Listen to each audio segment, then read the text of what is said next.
मैं ओघड़ पीर योगी राजीव नाथ महाराज, गुरुजी महंत योगी हरिनाथ महाराज गाजियाबाद, दादा गुरु श्री श्री 1008 ब्रह्मलीन महंत भूतनाथ महाराज नौनी शमशान, कल से श्राद्ध शुरू हो रहे हैं और हमने सोचा कि क्यों ना आज श्राद्ध के विषय में कुछ बताया जाए। तो आज इसी पे हम चर्चा करते हैं।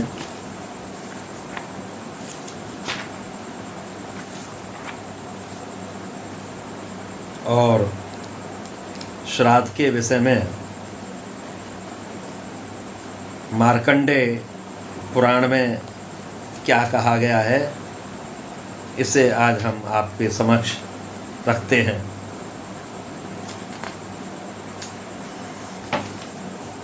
थोड़ी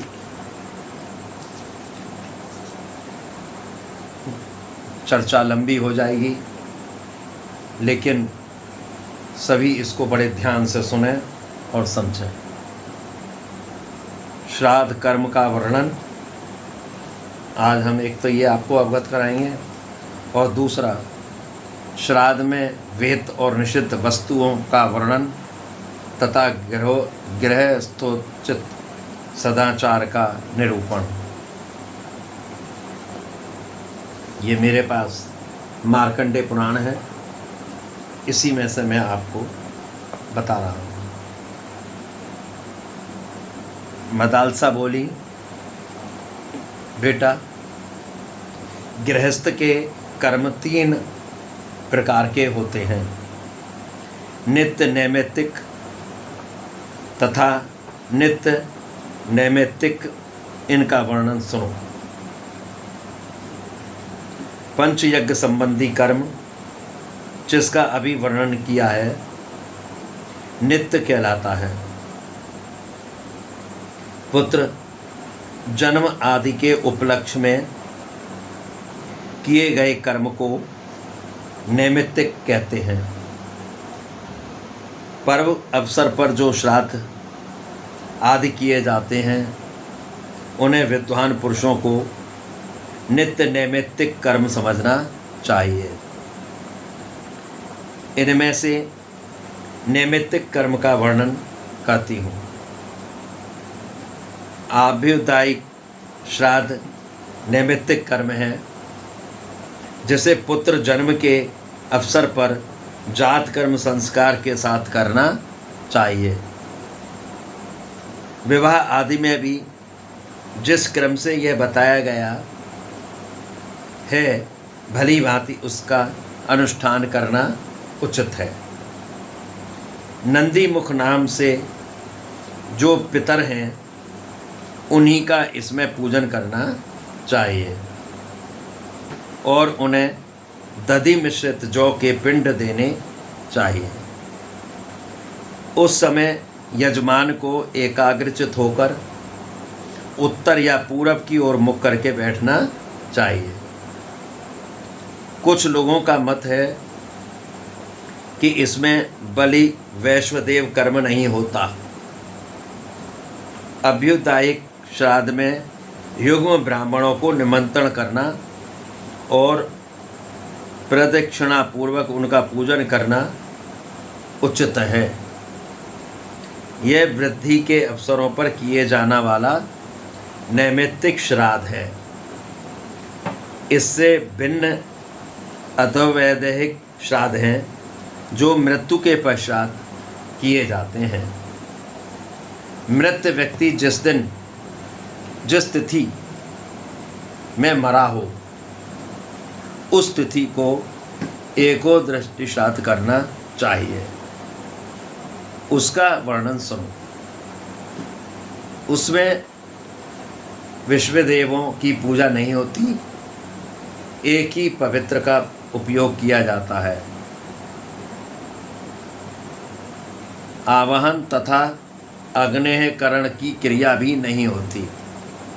ब्राह्मण के उच्छिष्ट के समीप प्रेत को तिल और जल के साथ अपसव्य होकर जनेऊ को दाहिने कंधे पर डालकर उसके नाम गोत्र का स्मरण करते हुए एक पिंड देना होता है। तत्पश्चात हाथ में जल लेकर कहे, अमुक के श्राद्ध में दिया हुआ अन्न पान आदि अक्षय हो। ये कहकर वह जल पिंड पर छोड़ दे। फिर ब्राह्मणों का विसर्जन करते समय कहे, अभिरभ्यातम, आप लोग सब तरह से प्रसन्न हों।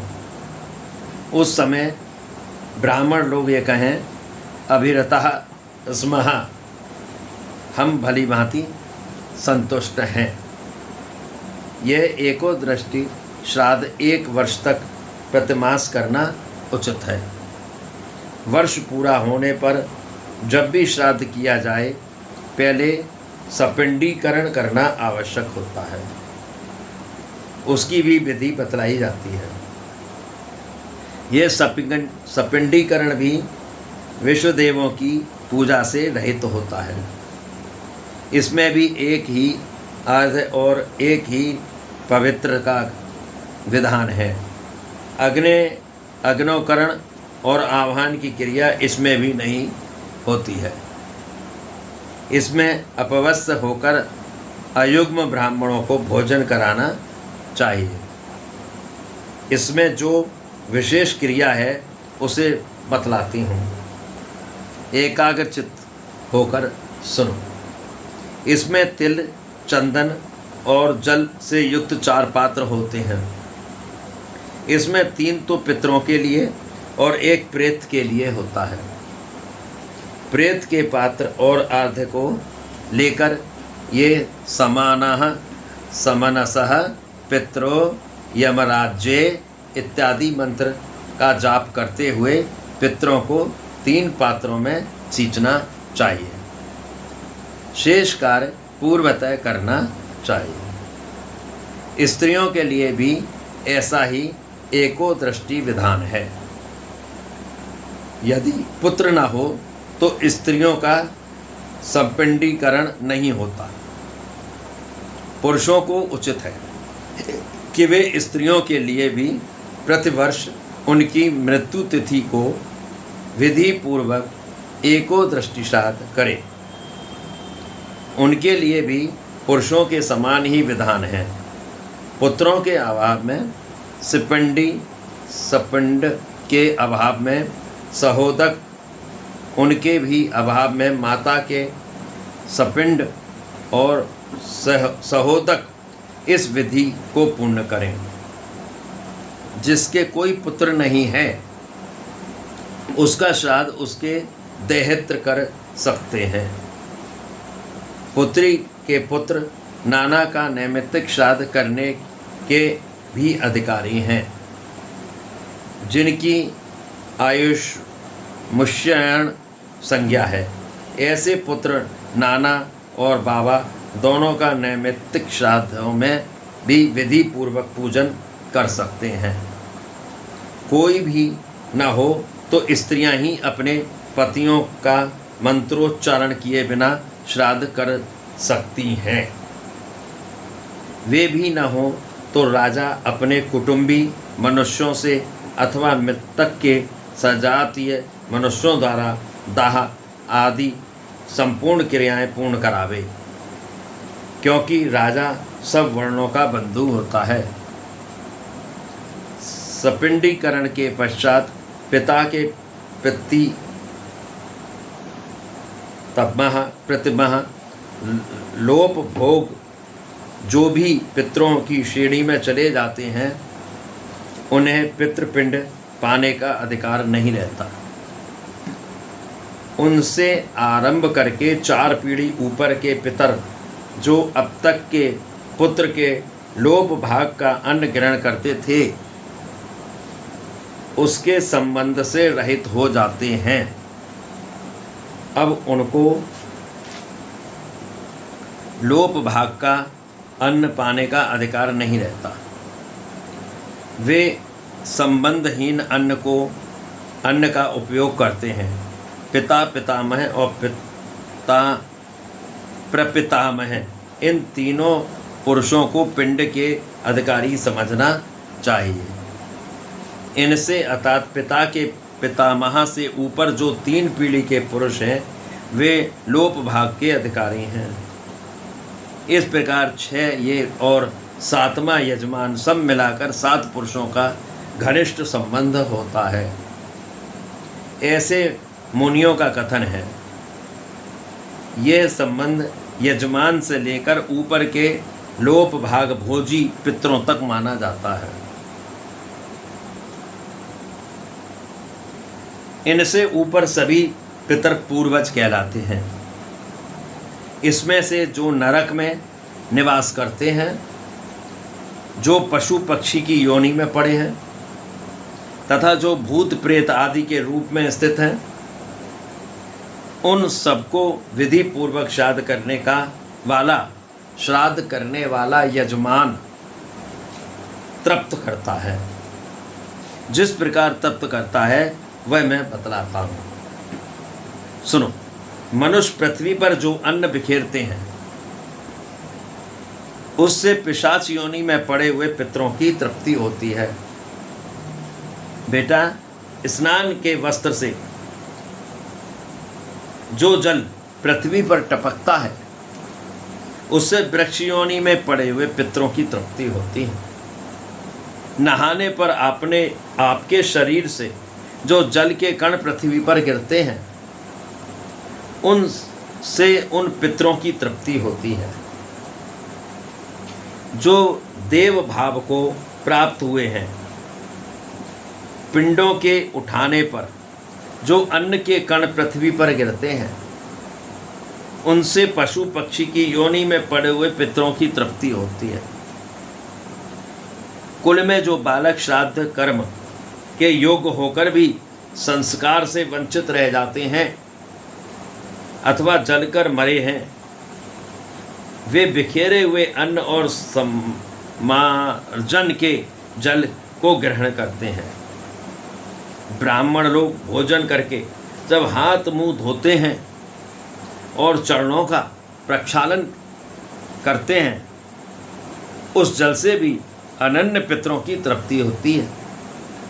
बेटा, उत्तम विधि से श्राद्ध करने वाले पुरुष के अन्य पितर यदि दूसरी योनियों में चले गए हैं तो भी उस श्राद्ध में उन्हें बड़ी तृप्ति प्राप्त होती है। जो श्राद्ध किया जाता है उससे चंडाल आदि योनियों में पड़े हुए पितर तृप्त होते हैं। किससे? जो गलत तरीके से धन कमाया जाता है उससे अगर श्राद्ध, उस धन के अर्जन से यदि अगर श्राद्ध किया जाए तो उससे चंडाल आदि योनियों में पड़े हुए पितर तृप्त होते हैं। वत्स, इस प्रकार यहाँ श्राद्ध करने वाले भाई बंधु अन्न और जल के कण मात्र से अनेक पितरों को तृप्त करते हो। इसलिए मनुष्य को उचित है कि वह पितरों के प्रति भक्ति रखते हुए शगा मात्र के द्वारा भी विधि पूर्वक श्राद्ध करे। श्राद्ध करने वाले पुरुष के कुल में कोई दुख नहीं होता। अब मैं नित्य नैमित्तिक श्राद्ध के काल बतलाती हूँ और मनुष्य जिस विधि से श्राद्ध करते हैं उसका भी वर्णन करती हूँ।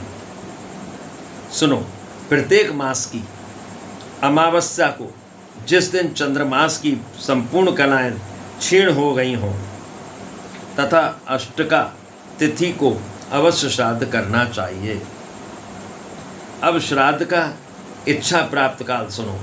किसी विशिष्ट ब्राह्मण के आने पर सूर्य ग्रहण और चंद्र ग्रहण में अयन प्रारंभ होने पर विषुव योग में सूर्य की संक्रांति के दिन व्यतिपात योग में श्राद्ध के योग सामग्री की प्राप्ति होने पर दुस्वप्न दिखाई देने पर जन्म नक्षत्र के दिन एवं ग्रह जनित पीड़ा होने पर स्वेच्छा से श्राद्ध अनुष्ठान करे।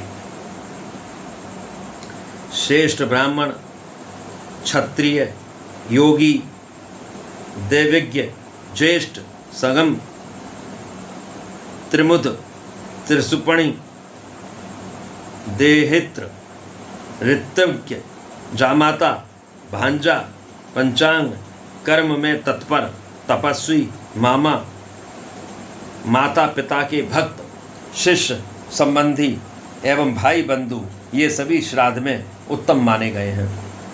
इन्हें निमंत्रण करना चाहिए। धर्म भ्रष्ट योगी, धर्म भ्रष्ट रोगी, 2 बार ब्याही गई स्त्री के गर्भ से उत्पन्न काना, पति के जीते जी जार पुरुष से पैदा की हुई संतान, पति के मरने पर पुरुष से उत्पन्न हुई संतान, मित्र द्रोही, खराब नखों वाला, नपुंसक, काले दांतों वाला, कुरूप पिता के द्वारा कलंकित, चुगलखोर, सोम रस बेचने वाला, कन्याओं को दूषित करने वाला, वैध, गुरु एवं माता पिता का त्याग करने वाला, वेतन लेकर पढ़ने वाला, वेतन लेकर पढ़ाने वाला, शत्रु जो पहले दूसरे पुरुष की पत्नी रह चुकी हो, ऐसी स्त्री का पति, वेदाध्ययन तथा अग्निहोत्र का त्याग करने वाला, शूद्र जातीय स्त्री के पति होने के दोष से दूषित तथा शास्त्र विरुद्ध कर्म में लगे रहने वाले, अन्य तुझ श्राद्ध में त्याग देने योग्य हैं। पहले बताए हुए श्रेष्ठ दुजों को देव यज्ञ अथवा श्राद्ध में 1 दिन पहले ही निमंत्रण देना चाहिए। उसी समय से ब्राह्मणों को, श्रद्धा कर्ता को भी संयम रखना चाहिए। जो श्राद्ध में दान देकर अथवा श्राद्ध में भोजन करके मैथुन करता है, उसके रजवीर्य में 1 मास तक पितरों को शयन करना पड़ता है। जो स्त्री सहवास करके श्राद्ध में जाता और खाता है, उसके पितर उसी के वीर्य में और मूत्र का 1 मास तक आहार करते हैं। इसलिए बुद्धिमान पुरुष को 1 दिन पहले ही ब्राह्मण के पास निमंत्रण भेजना चाहिए। यदि पहले दिन ब्राह्मण न मिले सके तो भी श्राद्ध के दिन स्त्री प्रसंगी ब्राह्मण को कदापि भोजन न कराए। जो ब्राह्मण स्त्रियों के प्रति आसक्ति रखता हो, ऐसे ब्राह्मणों को भोजन नहीं कराना चाहिए, बल्कि समय पर भिक्षा के लिए स्वतः पधारे हुए संयमी यतियों को नमस्कार आदि से प्रसन्न करके शुद्ध चित्त से भोजन करा दे। जैसे शुक्ल पक्ष की अपेक्षा कृष्ण पक्ष पितरों को विशेष प्रिय है, वैसे ही पूर्वाह्न की अपेक्षा अपराह्न उन्हें अधिक प्रिय है। घर पर आए हुए ब्राह्मणों का स्वागत पूर्वक पूजन करके उन्हें पवित्र युक्त हाथ से आचमन करने के बाद आसन पर बैठावे। श्राद्ध में विषम और देव यज्ञ में सम संख्या के ब्राह्मणों को निमंत्रण करे। अपनी शक्ति के अनुसार दोनों कार्यों में एक ब्राह्मण को भोजन कराए। यही बात पितामहों के श्राद्ध में भी होनी चाहिए। विश्वदेवों का श्राद्ध भी ऐसे ही है। कुछ लोगों का ऐसा मत है कि पितरों और पितामहों के विश्वदेव कर्म पृथक पृथक हैं। देव श्राद्ध में ब्राह्मणों को पूर्व मुख और पितृ श्राद्ध में उत्तर मुख बैठाना चाहिए। मातामहों के श्राद्ध में मनीषी पुरुषों ने इस विधि का प्रतिपादन किया है। पहले ब्राह्मणों को बैठाने के लिए कुश देकर विद्वान पुरुष आर्ध आदि से उनकी पूजा करें। फिर उन्हें पवित्र आदि दे, उनसे आज्ञा लेकर मंत्रोच्चार पूर्वक देवताओं का आवाहन करें। तत्पश्चात जौ और जल आदि से विश्व देवों को अर्घ देकर गंध, पुष्प, माला, जल, धूप और दीप आदि विधि पूर्वक निवेदन करें। पितरों के लिए ये सारी वस्तुएं अपसव्य होकर प्रस्तुत करनी चाहिए। पितृ श्राद्ध में बैठे हुए ब्राह्मणों को आसन के लिए द्विगुण भुग्न हो दोहरे मुड़े हुए कुश देकर उनकी आज्ञा ले और विद्वान पुरुष मंत्रोच्चारण पूर्वक पितरों का आह्वान करें और अपसव्य होकर पितरों की प्रसन्नता के लिए तत्पर हो और उन्हें अर्घ निवेदन करें। उसमें जौ के स्थान पर तिलों का उपयोग करना चाहिए। तदंतर ब्राह्मणों की आज्ञा देने पर अग्निकार करें।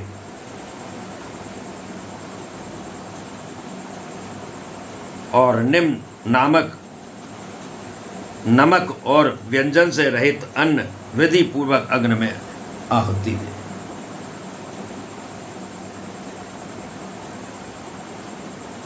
इस आहुति से बचे हुए अन्न को ब्राह्मणों के पात्र में परोसे। फिर पात्र में हाथ का सहारा दे और विधि पूर्वक कुछ और अन्न डाले और कोमल वचनों से प्रार्थना करे कि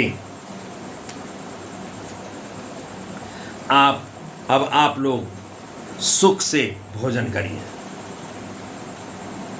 फिर उन ब्राह्मणों को चाहिए कि वे एकाग्रचित्त एवं मौन होकर सुखपूर्वक भोजन करें। जो जो अन्न उन्हें अत्यधिक प्रिय लगे वह तुरंत उनके सामने प्रस्तुत करें। उस समय क्रोध का त्याग कर दे और ब्राह्मणों को आग्रह पूर्वक प्रलोभन दे प्रभु भोजन कराए। उनके भोजन काल में रक्षा के लिए पृथ्वी पर तिल और सरसों बिखेरे तथा रक्षोग्न मंत्रों का पाठ करें, क्योंकि श्राद्ध में अनेक प्रकार के विघ्न उपस्थित होते हैं। जो रक्षोग्न मंत्र से सुरक्षा घेरा जब बन जाता है तो उसमें प्रवेश नहीं कर पाते। जब ब्राह्मण लोग पूर्ण भोजन कर लें तो पूछें, क्या आप लोग भली बात तृप्त हो गए? इसके उत्तर में ब्राह्मण कहे, हाँ, हम पूर्ण रूप से तृप्त हो गए हैं। फिर उनकी आज्ञा लेकर पृथ्वी पर सब ओर कुछ अन्न बिखेरे। इस प्रकार आचमन करने के लिए एक एक ब्राह्मण को बारी बारी से जल दे। तत्पश्चात फिर उनकी आज्ञा ले और मन, वाणी और शरीर को संयम में रखकर तिल सहित संपूर्ण अन्न से पितरों के लिए पृथक पृथक पिंड दे। ये पिंडदान ब्राह्मणों के उच्छिष्ट के समीप ही कुशों पर करना चाहिए। फिर पितृतीर्थ से उन पिंडों को एकाग्र चित्त से जल दे। पितृतीर्थ ये कहलाता है। इस तरह से ये जो है ये पितृतीर्थ है। इस तरह से इस प्रकार पितामह आदि के लिए भी विधि पूर्वक पिंडदान देकर गंध, माला आदि के साथ आचमन के लिए जल दे। अंत में यथाशक्ति दक्षिणा देकर ब्राह्मणों से कहे, सुस्वधास्तु। यह श्राद्ध कर्म भली भांति संपन्न हो। ब्राह्मण भी संतुष्ट होकर तथास्तु कहे। फिर विश्वदेव संबंधी ब्राह्मणों से कहे, हे विश्वदेवगण, आपका कल्याण हो, आप लोग प्रसन्न रहें। तब ब्राह्मण लोग तथास्तु कहें। इसके बाद उनसे आशीर्वाद की याचना करें और प्रिय वचन कहते हुए भक्ति पूर्वक प्रणाम करके उन्हें विदा दें। दरवाजे तक उन्हें पहुंचाने के लिए पीछे पीछे जाए और उनकी आज्ञा लेकर ही लौटे। तदंतर नित्य क्रिया करे, अतिथियों को भोजन कराए। कहीं कहीं श्रेष्ठ मुनियों का विचार है कि यह नित्य कर्म भी पितरों के ही उद्देश्य से होता है।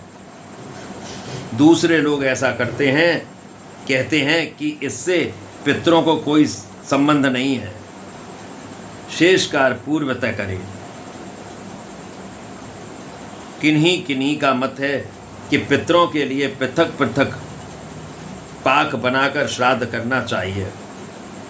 कुछ लोगों का विचार है ऐसा नहीं करना चाहिए। इसके बाद यजमान अपने भात आदि के साथ अविष्ट भोजन करे। धर्मज्ञ पुरुष को इसी प्रकार एकाग्रचित होकर पितरों का श्राद्ध करना चाहिए और जिस प्रकार ब्राह्मणों को संतोष हो वैसी चेष्टा करनी चाहिए। श्राद्ध में दैहित्र पुत्री का पुत्र कुतप दिन के 15 भागों में 8वां भाग और तिल, ये 3 अत्यंत पवित्र माने गए हैं। श्राद्ध में आए ब्राह्मणों को 3 बातें छोड़ देनी चाहिए। क्रोध मार्ग का चलना, उतावली। बेटा, श्राद्ध में चांदी का पात्र बहुत उत्तम माना गया है। उसमें चांदी का दर्शन या दान अवश्य करना चाहिए। सुना जाता है कि पितरों ने चांदी के पात्र में ही गोरूप धारणी पृथ्वी से स्वधा का दोहन किया था। अतः पितरों को चांदी का दान अभिष्ट एवं प्रसन्नता बढ़ाने वाला होता है। ये मैंने आपको पितरों के विषय में श्राद्ध कर्म का वर्णन किया है। क्योंकि मेरा स्वास्थ्य थोड़ा खराब है, कल श्राद्ध में विहित और निषिद्ध वस्तुओं का वर्णन, गृहस्थोचित सदाचार का निरूपण, इस पर मैं आपको अवगत कराऊंगा। जय हो श्री गुरु गोरक्षनाथ भगवान की जय। हर हर महादेव।